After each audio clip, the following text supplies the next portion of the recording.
विफाकी काबीना ने 27वीं आईनी तरमीम की मंजूरी दे दी। वजीर आजम शहबाज शरीफ ने बाकू से वीडियो लिंक के जरिए इजलास की सदारत की। वजीर दिफा, कानून और अटॉर्नी जनरल इजलास में शरीक। वजीर कानून आजम नजीर तारा ने 27वीं तरमीम पर ब्रीफिंग दी।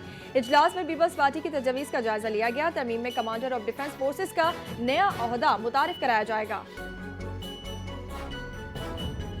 मुस्लिम लीग काफ ने 27वीं आईनी तरमीम की हिमायत का ऐलान कर दिया। पार्टी के आला सतह इजलास की सदारत चौधरी सालिक हुसैन ने की। इजलास में मरकजी रहनुमा तारिक हसन, डॉक्टर अमजद, मुस्तफ़ा मलिक, फारूक खान शामिल। चौधरी सालिक हुसैन ने वज़ीर आज़म से मुलाकात पर पार्टी को एतमाद में लिया।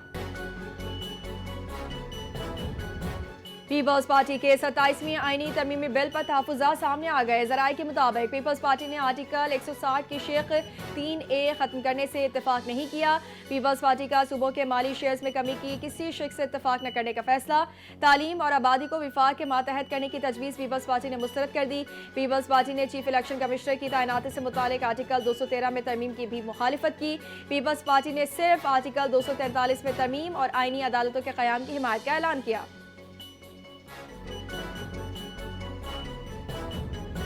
चेयरमैन पीटीआई बैरिस्टर गोहर का आर्टिकल 243 से मुतालिक मुसविदा सामने आने तक बात न करने का ऐलान। आर्टिकल 243 फोर्सेस से मुतालिक है। मुसविदा देखे बगैर कोई मौक़िफ़ नहीं दे सकते। आईनी तरमीम इत्तेफाक राय से होनी चाहिए। अक्सरियत की बुनियाद पर फैसले दुरुस्त नहीं। बैरिस्टर गोहर ने कहा कि आइन पूरी कौम का दस्तावेज है। NFC अवार्ड में सूबों के हिस्से की गारंटी दी गई थी। NFC अवार्ड का मकसद विफाक को कमज़ोर नहीं बल्कि मजबूत बनाना था। हुकूमत का पीपल्स पार्टी के एतराज़ पर 27वीं तरमीम में NFC अवार्ड न छेड़ने का इंदिया। वज़ारत कानून ने 27वीं आईनी तरमीम का इब्तिदाई मुसविदा तैयार कर लिया। विफाकी वज़ीर कानून आज़म नज़ीर तारड़, वज़ीर मुमलिकत कानून बैरिस्टर कील और सेक्रेटरी कानून पर मुश्तमिल टीम ने मुसविदा तैयार किया। हुकूमती ज़राए के मुताबिक आईनी तरमीम के बेशतर निकात पर इत्तफाक़ राय हो चुका है। 1-2 निकात पर सियासी जमातों में मुशावरत जारी है।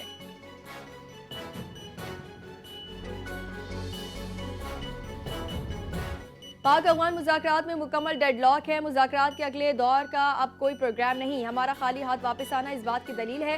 सालिसों को भी अब अफगानिस्तान से उम्मीद नहीं। विफाकी वज़ीर दिफा ख्वाजा आसिफ की मीडिया से गुफ्तगू। कहा इस वक्त मुज़ाकरात खत्म हो चुके हैं। अब सालिसों ने भी हाथ उठा लिए हैं। अगर अफगान सरज़मीन से कोई कार्रवाई नहीं होती हमारे लिए सीज़ फायर कायम रहेगा। अफगानिस्तान की तरफ से सीज़ फायर की खिलाफ वर्जी हुई तो हम मौसर जवाब देंगे। हमारा एक ही मुतालबा है, अफगानिस्तान की सरज़मीन से पाकिस्तान पर हमला ना हो। पाकिस्तान और अफगानिस्तान के दरमियान इस्तांबुल में होने वाले मुज़ाकरात में डेडलॉक हो गया। पाकिस्तान अपने उसूली मौके पर कायम। अफगानिस्तान की सरजमीन से होने वाली दहशतगर्दी पर काबू पाने की जिम्मेदारी अफगानिस्तान पर आयद होती है। विफाकी वज़ीर इत्तलात अता तारड़ का सोशल मीडिया पर बयान। कहा अफगान तालिबान दोहा अमन मुआहदे के मुताबिक अपने बैनुल-अक़वामी, इलाकाई और दो तरफ़ा वादों की तकमील में अब तक नाकाम रहा है। पाकिस्तान अफगान अवाम के लिए खैरसगारी का जज्बा रखता है। चीफ जस्टिस पाकिस्तान से सुप्रीम कोर्ट बार एसोसिएशन के सदर हारून रशीद और सेक्रेटरी की मुलाकात। अदालती कारकर्दगी की बेहतर बनाने और वकला की फलाह बहबूद पर तबादला ख्याल। सदर बार की दरख्वास्त पर ASCEs को एडवोकेट ऑन रिकॉर्ड की तरह मुकदमा दायर करने की इजाज़त। चीफ जस्टिस ने दरख्वास्त मंजूर करके मुतालिका दफ्तर को अमल दरामद की हिदायत दी। पंजाब में chief minister IT internship programme का आगाज हो गया। 5 माह की इंटर्नशिप के दौरान 50,000 रुपए स्कॉलरशिप दी जाएगी। IT ग्रेजुएट्स मार्केट के मुताबिक स्किल्स और टेक्नोलॉजी में ट्रेनिंग हासिल कर सकेंगे। 4 साल में डिग्री मुकम्मल करने वाले पंजाब के IT ग्रेजुएट ऑनलाइन अप्लाई कर सकते हैं। वज़ीर आला पंजाब ने कहा कि पंजाब को IT का हब बनाकर तरक्की की नई राहों पर गामजन कर रहे हैं। Nawaz Sharif ITCT game changer मनसूबा साबित होगा।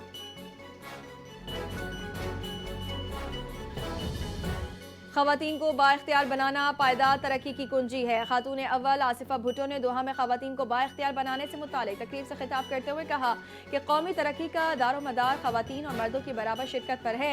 पाकिस्तान ने ख़वातीन को बाइख्तियार बनाने के लिए इनकलाबी इक़दाम किए। ख़वातीन की बाइख्तियारी गैर मामूली विजन और जुर्रत की आकाश है।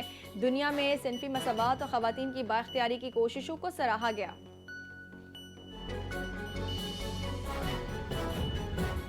सऊदी हुकूमत ने बीमार अफराद के लिए हज करना ममनू करार दे दिया। वजारत मजहबी उमूर के मुताबिक आज़मीन हज 2026 को सेहत का मेडिकल सर्टिफिकेट लाजमी। कैंसर, दिल, गुर्दे, जिगर, फेफड़े, नफसियाती अमराज के मरीज हज नहीं कर सकेंगे। हामला खवातीन, काली खांसी और वायरल हेमरेज बुखार वाले भी हज नहीं कर सकेंगे। जाली या गलत सर्टिफिकेट देने वाले डॉक्टर के खिलाफ कार्रवाई होगी। बीमार आज़िम हज को डिपोर्ट किया जाएगा। अखराजात मरीज खुद अदा करेगा। सऊदी हुकाम की मॉनिटरिंग टीमें फिटनेस सर्टिफिकेट की तस्दीक करेंगी।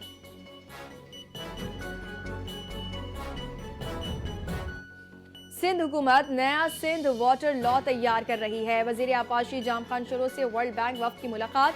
सवात मंसूबे और नए वाटर लॉ पर तबादला ख्याल किया गया। आइंदा माह कानूनी मुसवदे हतमी शक्ल में वजारत को पेश किए जाएंगे। नया वाटर लॉ पानी की मुनसिफाना तकसीम और माहौलियाती तहफ़्फ़ुज़ के लिए संगीन साबित होगा।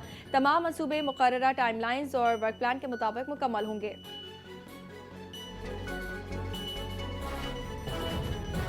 पाकिस्तान रेलवे का पहला AI security system Rawalpindi railway station पर नस्ब कर दिया गया। 180 से ज़ायद कैमरों से रेलवे स्टेशन की 24 घंटे निगरानी होगी। विफाकी वज़ीर रेलवे हनीफ अब्बासी ने पहले AI based safe and smart system का इफ्तिताह कर दिया। सिस्टम मैनेजर ने कहा कि रेलवे के पास अब डेटाबेस फैसला लेने की पहले से ज़्यादा ताकत आ जाएगी। ये AI सिस्टम रेलवे स्टेशन पर तखरीबकारी की कोशिश नाकाम बनाने में भी मुआवन होगा।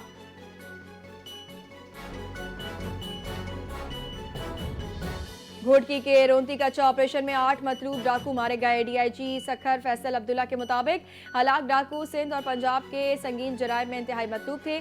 ऑपरेशन में रेंजर्स और विफाकी सिविल इंटेलिजेंस एजेंसी की मुकम्मल मुआवनत हासिल रही। ऑपरेशन में 12 डाकू हलाक हुए, एक पुलिस एहलकार शहीद हुआ, जबकि 20 से जायद इनाम याफ्ता डाकू जख्मी हुए। सिंध रेंजर्स ने मंजूर कॉलोनी और लकी स्टार सदर से 2 मुलजिमान गिरफ्तार कर लिए। मुलजिमान राशिद महमूद अवान और हाजी बानू खान के कब्जे से असलहा, जाली लाइसेंस और शनाख्ती कार्ड्स बरामद। मुलजिमान के कब्जे से सरकारी इदारों, बैंक और सिक्योरिटी कंपनीज की जाली मोहरें भी बरामद। मुलजिमान ने 900 जाली असलहा लाइसेंस बनाने का एतराफ़ किया। बरामद शुदा लाइसेंस के मुतालिका इदारे से तस्दीक कराई जाएगी। मुलजिमान के दीगर साथियों की गिरफ्तारी के लिए छापे मारे जा रहे हैं।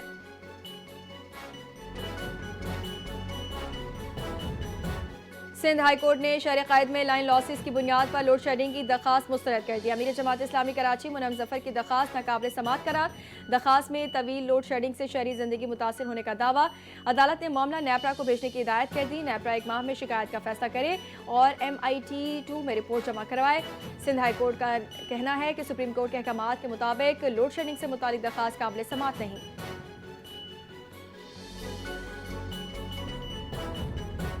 तुर्की का बड़ा इकदाम, इस्राएली वज़ीर आज़म नेतन्याहू और आला हुकाम के खिलाफ वारंट गिरफ्तारी जारी। गैर मुल्की खबरसां एजेंसी के मुताबिक इस्तांबुल के प्रोसिक्यूटर ऑफिस ने 37 इस्राएली अहदेदारों के खिलाफ वारंट जारी किए। फहरिस्त में वज़ीर दिफा इसराइल कार्ड्स, कौमी सलामती के वज़ीर अतमन बिन गोयर और फौज के सरबरा अयाज अमी शामिल। प्रोसिक्यूटर ने कहा कि गजा में मुनज़्ज़म अंदाज में नस्लकुशी और इंसानियत के खिलाफ जराइम किए गए। तुर्क फ़लस्तीनी दोस्ती अस्पताल में इसराइली हमले को भी इल्ज़ामात का हिस्सा करार दिया गया है।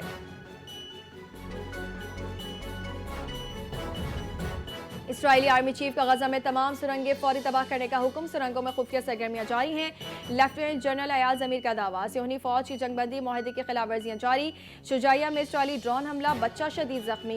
मगरबी किनारे में ऑपरेशन के दौरान काबिज फौज की फायरिंग से 2 फलस्तीनी शहीद। मगरबी किनारे में अक्टूबर के दौरान 260 से ज्यादा इसराइली हमले रिपोर्ट।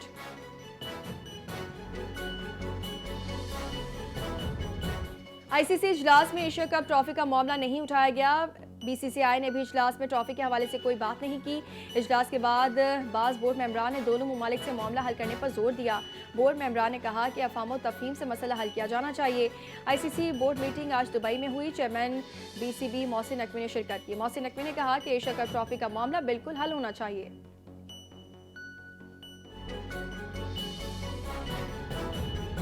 पाकिस्तान और जनूबी अफ्रीका के दरमियान 3 मैचों की सीरीज का फैसला कौन वनडे आज खेला जाएगा। मैच फैसलाबाद के इकबाल स्टेडियम में होगा। मैच से कबल कौमी खिलाड़ियों ने प्रैक्टिस सेशन में हिस्सा लिया। खिलाड़ियों ने बैटिंग, बॉलिंग और फील्डिंग की मशक़ें की। 3 मैचों की सीरीज 1-1 से बराबर है। सीरीज के पहले मैच में पाकिस्तान ने मेहमान टीम को 5-2 विकेट से, जबकि दूसरे वनडे में जनूबी अफ्रीका ने ग्रीन शर्ट्स के खिलाफ 8 विकेटों से कामयाबी हासिल की। श्रीलंका क्रिकेट ने दौरा पाकिस्तान के लिए श्रीलंका की वनडे और टी20 टीमों का ऐलान कर दिया। श्रीलंका पाकिस्तान में 2 तरफा वनडे सीरीज के अलावा पाकिस्तान और जिम्बाब्वे के खिलाफ सैफरीकी टी20 सीरीज भी खेलेगी। पाकिस्तान और श्रीलंका के दरमियान 3 मैचेस पर मुश्तमिल वनडे सीरीज 11 नवंबर से शुरू होगी, जबकि सह मुल्की सीरीज 19 नवंबर से शुरू होगी। और पंजाब हुकूमत ने पाकिस्तान, श्रीलंका और जिम्बाब्वे के माबैन होने वाली सह मुल्की क्रिकेट सीरीज के लिए फुल प्रूफ सिक्योरिटी प्लान तैयार कर लिया। लाहौर और रावलपिंडी में मैचेस की सिक्योरिटी के लिए आर्मी और रेंजर्स के दस्ते तलब। महकमा दाखिला पंजाब ने आर्मी और रेंजर्स की तैनाती के लिए विफाकी वज़ारत दाखिला को मरासला भिजवा दिया। तमाम इदारों को टीमों की सिक्योरिटी और दीगर इंतजाम बर वक्त मुकम्मल करने की हिदायत। सह मुल्की सीरीज के मैचेस 11 नवंबर से 27 नवंबर तक लाहौर और रावलपिंडी में शेड्यूल हैं।